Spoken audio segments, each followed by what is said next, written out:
જીવતા સમાધિ લેશે આમ જાહેર કરી ગામમાં ભીડ ભેગી કરનાર વ્યક્તિ હવે પોતે જ વાત પરથી પલટી ગયો।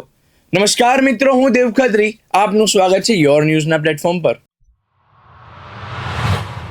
અમરેલીના ઢોલરવા ગામમાં અર્જણભાઈ ખુમાણે જાહેરમાં કહ્યું હતું કે 2 એપ્રિલે સવારે 9 થી 11 વચ્ચે તેઓ જીવતા સમાધિ લેશે અને આશીર્વાદ પણ આપશે। આ વાત સાંભળીને છેલ્લા 3-4 દિવસથી લોકો દર્શન માટે ઉમટી પડ્યા, પણ જેમ જ ભારત જન વિજ્ઞાન જાથા હરકતમાં આવ્યું અને પોલીસ સુધી મામલો પહોંચ્યો, એ જ અર્જણભાઈએ લિખિતમાં પોતાની વાત ફેરવી નાખી। હવે સવાલ એ છે, આસ્થાના નામે લોકો સાથે રમત કે માત્ર પબ્લિસિટી સ્ટન્ટ?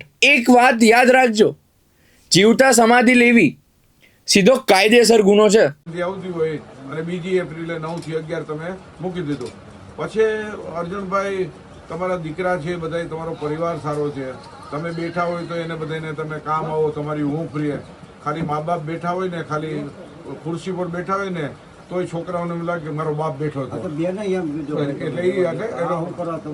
એટલે એ જ હું તો ના પાછું તમે જો તમને સ્ફૂર્ણા થઈ એટલે એ તમારા હાથની વાત કેમ હોય ઈચ્છા મૃત્યુની, કે તમે 9 થી 11 જાય પછી તમને ભીસ પડી એટલે તમે કીધું કે હવે મારા છોકરા ના પાડે એટલે વળી પાછું બંધ થઈ જાય, એમ અર્જુનભાઈ એવું ના ચાલે। એમ તમે પછી એકવાર તમે સ્વૈચ્છિક કીધું તો પછી એમાં ફરવાનું આખા કેમ છો આવો કેમ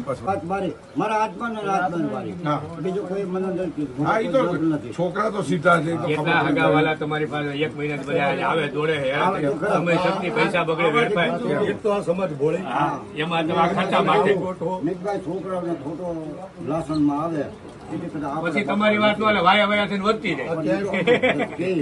એટલે અર્જુનભાઈ મને કોઈ તમે જે સ્ફૂર્ણા થઈ તમને આત્મામાંથી બોલાવ્યું, પાછું જેવું છે આ કેના જેવી વાત છે, મને સપનું આવ્યું એટલે ત્યાં જમીનમાંથી માતાજી નીકળ્યા, બરાબર, એટલે અંતની ડેરી ઉભી થઈ જાય ને કમાણીનું સાધન થઈ જાય, શું થઈ જાય, એટલે એને સપનું આવ્યું એટલે એ સપનું આમ બધા માનવાનું, સપનું પાછું કે હવે મારે વયું ગયો તો એ કે પછી વયું ગયું, એમ ન હાલે। તમને આત્મા કહે હવે આત્મા એ ના પાડી એને જેવી વાત છે આ તો। એમ અર્જુનભાઈ આટલા લોકો બિચારા તમારા પરિવારના લાગણીથી આવ્યા છે, તો આપણને દુઃખ થવું જોઈએ। શું થવું જોઈએ? આપણા આખા વિસ્તારની અંદર બધાના ઘરે મહેમાન બેઠા, એટલે એનું પરિણામ સારું આવ્યું કે ખરાબ આવ્યું? ખરાબ આવ્યું ને। અમે આવ્યા રાજકોટથી, અમે રાજકોટથી આવ્યા, બરાબર, અમે રાજકોટથી એટલા માટે આવ્યા કે ભાઈ આપણે તમે જીવતા રહ્યો કે તમે તમારા હાથમાં કઈ સ્વીટ તો છે નહીં। અમારે જામ વંશલી પાસે છે ને, વંશ પાસે અમે પછી બીજા નંબરના ધર્મે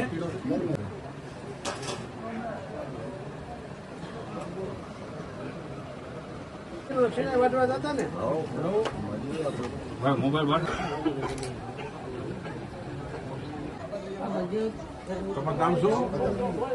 અર્જણભાઈ રૂડાભાઈ ખુમાણ। આજે કેટલી તારીખ થઈ? 3જી તારીખ, 2/4/2026 ના રોજ આજે અમે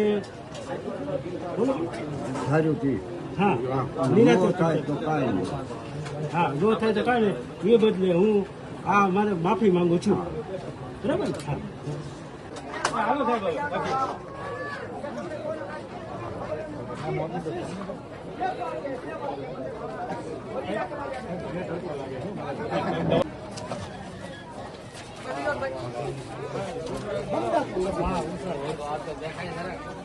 અમરેલી જિલ્લાના ઢોલરવા ગામમાં અર્જણભાઈ રૂડાભાઈ ખુમાણે 2 મહિના અગાઉ સ્વૈચ્છિક સમાધિની, જીવતા સમાધિની જાહેરાત કરી હતી।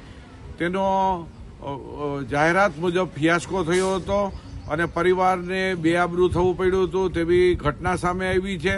વિજ્ઞાન જાથાએ રૂબરૂ મુલાકાત કરતા માત્ર સ્ફૂર્ણા અને પોતાના આત્માના અવાજથી પ્રમાણે પોતે જાહેરાત કરી અને પોતે આ શબ્દો પણ પોતાના પાછી ખેંચી લીધા છે।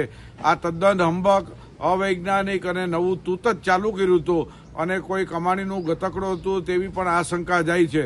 વિજ્ઞાન જાથા લોકોને અપીલ કરે છે કે જીવતા સમાધિ લેવી કે સ્વૈચ્છિક સમાધિની જાહેરાત કરા કાનૂની અપરાધ છે અને લોકોને ભ્રમમાં નાખવો, પોતે આશીર્વાદ આપવા, દર્શન આપવા અને સામૈયા કરવા, ઢોલ નગારા વગાડવા, આવી ઘટના છે એ પોતાની પ્રશસ્તિ માટે અને પોતે નામના મેળવવા માટેનું આ હીન કૃત્ય હતું. પરિવાર આખાએ માફી માગી અને કબૂલાત આપી દીધી અને ભવિષ્યના આવી હરકત કરશે નહીં તેવી ખાતરી આપી છે.